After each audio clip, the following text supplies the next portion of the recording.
नमस्कार, एक बार फिर से आप सभी का बहुत बहुत स्वागत है हम तीन मुसाफिर के एक और एपिसोड में।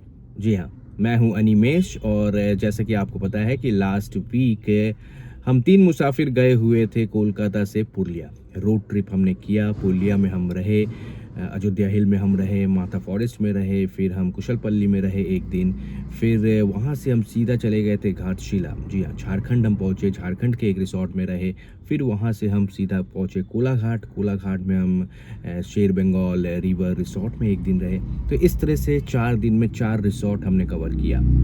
अब आप पूछेंगे कि कारण क्या है, एक ही रिसोर्ट में 2-4 दिन रह लेते। कारण ये है कि यहाँ से कोलकाता से पुरुलिया लंबी डिस्टेंस थी और वो हमने कवर किया। माथा फॉरेस्ट हम पहुँचे, वहाँ हम रुके, फिर वहाँ से हमने पहाड़ की चढ़ाई की, हम कुशलपल्ली रिसोर्ट पहुँचे। कुशलपल्ली से कोलकाता का डिस्टेंस जो है काफ़ी ज़्यादा है, 7 से 8 घंटा लग जाएंगे, करीब 9 घंटे भी लग जाएंगे अगर आप ब्रेक देते हुए आएंगे। इसीलिए मैंने ये लंबा डिस्टेंस को कम करने के लिए कुशलपल्ली से हम सीधा पहुंच गए घाटशिला। यानी कि हमने बहुत जर्नी जो है 3 घंटे की जर्नी जो है कवर कर ली और घाटशिला पहुंच गए, यानी कि झारखंड पहुंच गए। फिर झारखंड से हम निकले 3 घंटे की जर्नी करते हुए कोलाघाट पहुंच गए। तो कोलाघाट में पहुंचने के बाद कोलाघाट से हमारे घर का जो कोलकाता का जो डिस्टेंस है वो बहुत कम है और करीब 1 घंटा 40 मिनट में आराम से हम कोलाघाट से अपने घर पहुंच गए। तो इससे क्या हुआ, ये जर्नी जो थी वो हमारी ब्रेक हो गई। तो आते समय मुझे वैसा फील नहीं हुआ कि काफ़ी लंबी डिस्टेंस कवर करनी पड़ रही है, काफ़ी प्रॉब्लम हो रही है। एनीवे, इस ब्लॉग में हम क्या बताने वाले हैं, इस ब्लॉग में मैं आपको बताने वाला हूँ कोलकाता से पुरुलिया जब मैं गया तो मेरा कैसा था एक्सपीरियंस। अब आप कहेंगे कि ख़त्म होने के बाद क्यों बता रहे। ख़त्म होने के बाद इसलिए बता रहा हूँ कि कुछ चीज़ें आपके साथ शेयर करनी ज़रूरी है, मुझे लगता है, इसीलिए मैं शेयर करूँगा। देखिए, 22 मई 2026 को हम निकले थे पुरुलिया के लिए। पुरुलिया के लिए सुबह के 4 बजे हमारा निकलना था, 4:30 बजे हम निकल गए थे। मैं भी वही बिलीव करता हूँ कि आप जितनी जल्दी अपनी जर्नी को शुरू करते हैं सुबह सुबह, आप बहुत ज़्यादा अपना जो ये पूरा जो जर्नी का जो डिस्टेंस है उसका कवर कर पाएंगे। तो यही सोचकर हम निकले और ये सक्सेसफुल भी रहा। 3-4 रास्ते हैं, आपने देखा होगा, मैंने भी बहुत रिसर्च किया था, उसके बाद ही मैं पहुंचा था पुरुलिया। 3-4 रास्ते हैं जो आप जा सकते हैं। मैंने जो रास्ता चुना था, जो हर कोई चुनता है, वो है कोलकाता से सीधा अपना सेकंड हुगली ब्रिज होते हुए, कोलाघाट होते हुए, सीधा खड़गपुर होते हुए, खड़गपुर से सीधा आप घाटशिला होते हुए, घाटशिला से सीधा आप बढ़ सकते हैं पुरुलिया की ओर, अयोध्या हिल की ओर। तो अगर आप पुरुलिया का प्लान कर रहे हैं तो मैं भी आपको यही सजेस्ट करूंगा, कोलकाता से अगर आप जा रहे हैं तो आप 2 दिन के लिए अगर जा रहे हैं तो एक ही रिसोर्ट में मत रुकिए। आप सीधा कोलकाता से अगर जा रहे हैं तो आप माथा फॉरेस्ट में जाकर रुक सकते हैं, जहाँ पर हम रुके थे। माथा फॉरेस्ट का एक्सपीरियंस बहुत अच्छा नहीं रहा मेरा, लेकिन ठीक है, आप रह सकते हैं वहाँ पे, क्योंकि आपको जो माउंटेन ब्यूटी जो दिखेगी, माउंटेन का जो व्यू दिखेगा वो देखने लायक है। एनीवे, इसके बारे में आपको देखना है, जानना है तो आप रिव्यू ऑफ माथा फॉरेस्ट रिसोर्ट आप देख सकते हैं। आपको वहाँ पे उस रिसोर्ट में मेरे साथ क्या हुआ, हमारे साथ क्या हुआ, वो एक्सपीरियंस मैंने शेयर किया है। तो देखिए, अगर आप डिस्टेंस ये कवर करना चाहते हैं तो क्या क्या चीज़ों पे ध्यान देनी है आपको बता दूं। पहले तो आप नॉर्मल है, अपना पेट्रोल जो है फुल कर लीजिए, बहुत ज़रूरी है, क्योंकि 1-2 जगह आपको ऐसा लगेगा कि पेट्रोल पंप नज़र नहीं आ रहे हैं, क्या हम पहाड़ पे चढ़ पाएंगे। इसीलिए कोलकाता से ही आप फुल करके जाइए। उसके बाद रास्ते की मैं आपको बता दूँ, कंडीशन बहुत बहुत बहुत अच्छी है, आपको बिल्कुल दिक्कत नहीं होगी। मैं बहुत बड़ा एक ड्राइवर नहीं हूँ, बहुत मैंने ड्राइव किया है ऐसा नहीं है, लेकिन मुझे एक डर था कि मैं पहुँच पाऊँगा कि नहीं, लेकिन जर्नी काफ़ी स्मूथ रही, दिक्कत नहीं हुई। हम यहाँ से जब कोलकाता से निकले, सेकंड हुगली ब्रिज क्रॉस किया, दिक्कत नहीं हुई। उसके बाद सीधा मेरा टारगेट था, और मैंने अपने गूगल मैप को डिवाइड कर करके रखा था। आपको भी मैं यही सजेस्ट करूँगा, अगर आप ये वाला रास्ता जो ग्रीनरी वाला रास्ता है वो सिलेक्ट करना चाहते हैं, यानी कि खड़गपुर घाटशिला होते हुए आप पहुंचना चाहते हैं पुरुलिया में, तो मैं आपको सजेस्ट करूंगा यहाँ से सीधा आप माथा फॉरेस्ट रिसोर्ट गूगल में मत लिखिए। आप पहला आपका रहेगा टारगेट, आपको कोलाघाट पहुंचना है। आप क्योंकि कोलाघाट पे रिनाउंड है शेरे बंगाल, शेरे पंजाब, तो आप शेरे पंजाब कोलाघाट लिख दीजिए और फिर आप गूगल से शेरे पंजाब तक पहुंचिए। रोड आप क्रॉस नहीं कर पाएंगे, शेरे पंजाब दाहिने तरफ पड़ेगा, लेकिन आप जब इधर पहुंच जाएंगे, आनंद रेस्टोरेंट है, इधर बहुत सारे रेस्टोरेंट है, इस तरफ पहुंच जाएंगे, वहाँ पे 5-10 मिनट का ब्रेक ले लीजिए। ब्रेक के दौरान मैं आपको रिक्वेस्ट करूंगा कि अपने बॉनेट को थोड़ा खोल दीजिए। बॉनेट को भी रेस्ट की ज़रूरत है आपकी तरह। गर्मी इस वक्त काफ़ी ज़्यादा है कोलकाता में, पुलिया में इससे भी ज़्यादा गर्मी है। तो आप अपने बॉनेट को उठा दीजिए। जितनी देर आप रेस्टोरेंट में आप रेस्ट ले रहे हैं, चाय पी रहे हैं, कुछ भी खा रहे हैं, आप थोड़ा हवा निकलने दीजिए, गाड़ी के अंदर भी बहुत ज़रूरी है। तो बॉनेट को मैंने खोल दिया था 10-15 मिनटों के लिए। उसके बाद फिर आप कोलाघाट से आप सीधा, आपको जो, अगर आप मेरे जो डिस्टेंस है, मेरा जो रूट प्लान है उससे जा रहे हैं, तो आप वहाँ पर अब विक्सन ढाबा लिखिए। आपको गूगल में अब सर्च करना है विक्सन ढाबा, ठीक है। विक्सन ढाबा को आप सर्च करके आप चला दीजिए।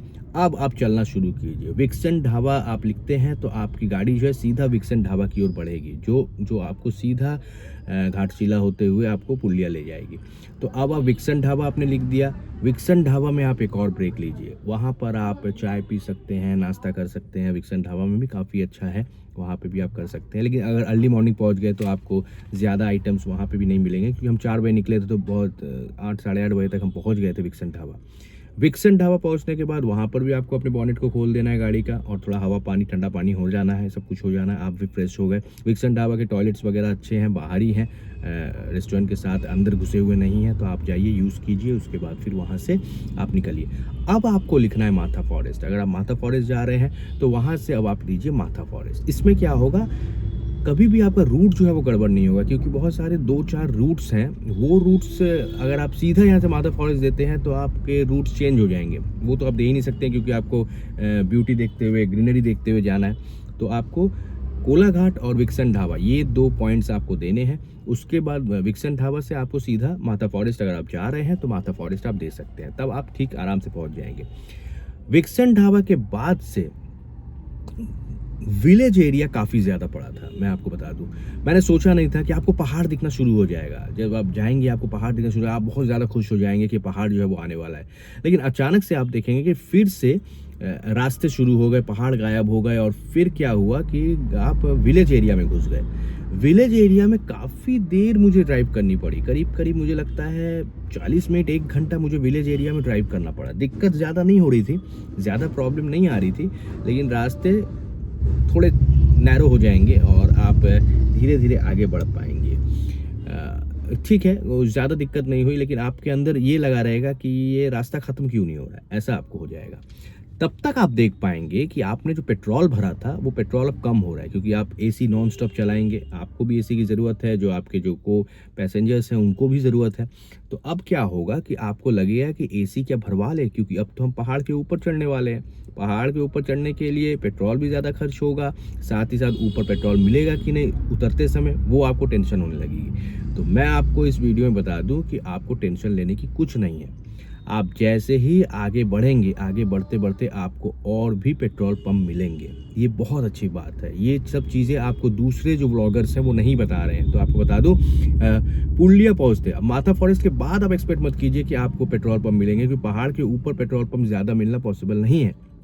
लेकिन उसके पहले तक विक्सन ढाबा क्रॉस करने के बाद से आप आगे जब बढ़ रहे हैं तो आपको पेट्रोल पंप नज़र आएंगे, बहुत सारे नज़र आएंगे। तो मैं आपको सजेस्ट करूंगा फुल टैंक फिर से करवा लीजिए। झारखंड में करवाते हैं तो पैसे थोड़े कम लगेंगे, अगर झारखंड मिस हो गया फिर बंगाल में घुस गए तो टेंशन नहीं है। आप जो भी हो आप फुल टैंक करवा लीजिए, बहुत ज़रूरी है। फुल टैंक करवा के अब आप ऊपर चढ़ना शुरू कीजिए। एक और प्रॉब्लम मैं आपको बता दूँ, आप जो ड्राइवर होते हैं उनके दिल में, दिमाग में एक ही चीज़ चलती रहती है कि टायर कहीं पंचर ना हो जाए, ये डर लगा रहता है। तो ये मुझे काफ़ी अच्छी लगी। कोलकाता से पुरुलिया अगर आप जाते हैं, पहाड़ के ऊपर भी मैं आपको कह रहा हूँ, मतलब माथा फॉरेस्ट से लेकर अब आप कुशलपल्ली की ओर जब बढ़ रहे हैं, आपको पंचर रिपेयर करने वाला हर 5-5 मिनट में मिलेगा। ये मुझे काफ़ी अच्छा लगा। वहाँ पे लोग समझ गए हैं, पुलिया की तरफ आगे बढ़ते हैं तो वहाँ पे कोई और बिजनेस करने से अच्छा बिजनेस है पंचर रिपेयरिंग का काम, क्योंकि गाड़ियाँ पंचर होंगी ही, गाड़ियों में प्रॉब्लम आएगी ही, और पंचर करवाने लोग आएंगे ही। तो मैंने वहाँ पे बहुत सारे लोगों को देखा जो पंचर रिपेयरिंग करवा रहे हैं, और पंचर की दुकानें हैं तो 5-10 मिनट के गैप पे आपको मिलेंगे, क्योंकि लॉरियाँ भी चल रही है। ये मैं बात कर रहा हूँ पहले की, यानी कि हाईवे नेशनल 18 वगैरह में थोड़ी थोड़ी दूर पे ही आपको पंचर वाले मिलेंगे। फिर जब आप माथा फॉरेस्ट के पास पहुंचने लगेंगे, वहाँ पे भी आपको पंचर मिलेंगे। मैंने अपना बाइक जो है, अपनी गाड़ी के टायर्स जो हैं, उनके एयर प्रेशर जो है उसे चेक करवाया है। कुशलपल्ली से निकलने के बाद थोड़ा सा मैं नीचे उतर रहा था, पहाड़ी एरिया में नीचे उतर रहा था, मुझे मिल गया तो मैंने उससे चेक करवाया। तो आपको बहुत मिलेंगे, तो आप बिल्कुल रिलैक्स होके आप अपनी गाड़ी को ड्राइव करें। आपको ये सारी चीज़ें, पेट्रोल पंप बहुत मिलेंगे, दिक्कत नहीं होगी बिल्कुल। पंचर वाले, गाड़ी में हवा कितना है, क्या है, अगर आप चेक करवाना चाहें आप वो भी चेक करा सकते हैं, आपको दिक्कत बिल्कुल नहीं होगी। तो आप आराम से जाइए, कोई टेंशन मत लीजिए। कोलकाता से अगर आप जा रहे हैं पुलिया की ओर, मैं माथा फॉरेस्ट के बारे में बता रहा हूँ, आप किसी और रिसोर्ट के बारे में जा रहे हैं तो आप कोलकाता से कोलाघाट दीजिए, कोलाघाट से विक्सन ढाबा दीजिए, विक्सन ढाबा से अपने उस रिसोर्ट का आप नाम दीजिए। तो आप आराम से, गूगल आपको दिखाएगा, आप रिलैक्स होकर जा सकते हैं। बिल्कुल ट्रैफिक जैम नज़र नहीं आएगा, कोई बीच में कट नज़र नहीं आएगा, कहीं पे आपको गाड़ी को स्लो नहीं करना है, आप आराम से जा सकते हैं। ये मैंने बता दिया। एक चीज़, छोटी सी चीज़ मैं बताऊँगा, माथा फॉरेस्ट से हमें नेक्स्ट डे जाना था कुशलपल्ली। माथा फॉरेस्ट से आप जब निकलेंगे, मैंने बता दिया माथा फॉरेस्ट के बारे में, पार्किंग एरिया सब बता दिया, वो सब फिर से नहीं बताऊंगा। जब आप निकलेंगे, आप फिर से एक ड्राइव करते हुए अब आपको ऊपर चढ़नी है। कुशलपल्ली जो है वो पहाड़ के और ऊपर है, टॉप पे है। तो आप जब जाएंगे, बीच में एक बहुत ही खतरनाक रास्ता आएगा, याद रखिएगा। वो रास्ता है करीब करीब नहीं भी तो 2 से 3 किलोमीटर का। ये आपको झेलना होगा, मुझसे ज़्यादा आपकी गाड़ी को झेलना होगा। पत्थर जो है, शार्प पत्थर जो है, नुकीले पत्थर जो है वो चारों तरफ नज़र आएंगे। टूटे हुए पत्थर जो है उसके बीच में आपको गाड़ी चलानी है, उसके ऊपर आपको गाड़ी चलानी है। तो मुझे डर लगा, मैंने अपनी गाड़ी को रोका। मैं, एक चाय दुकान थी, उससे मैंने पूछा कि मुझे कुशलपल्ली जाना है, यही वो रास्ता है? तो उन्होंने कहा यही वो रास्ता है, आगे जाके रास्ता ठीक हो जाएगा, उन्होंने कहा। डरते डरते अपने फैमिली, मैंने तो फैमिली मेम्बर्स को ये भी कह दिया कि क्या हम क्विट करें, क्या गाड़ी में घुमा लूं, क्योंकि चारों तरफ नोकीले पत्थर नज़र आ रहे हैं। मुझे डर लग रहा था अपने गाड़ी के टायर्स को लेके, लेकिन किसी तरह कोई मेरे पास ऑप्शन नहीं था, दूर दूर तक लोग नहीं थे। तो मैंने गाड़ी को लिया और मैं आगे बढ़ना शुरू हुआ। मुझे कुछ समझ में नहीं आया था कि सही में क्या आगे गाड़ी में आगे रास्ता है कि नहीं।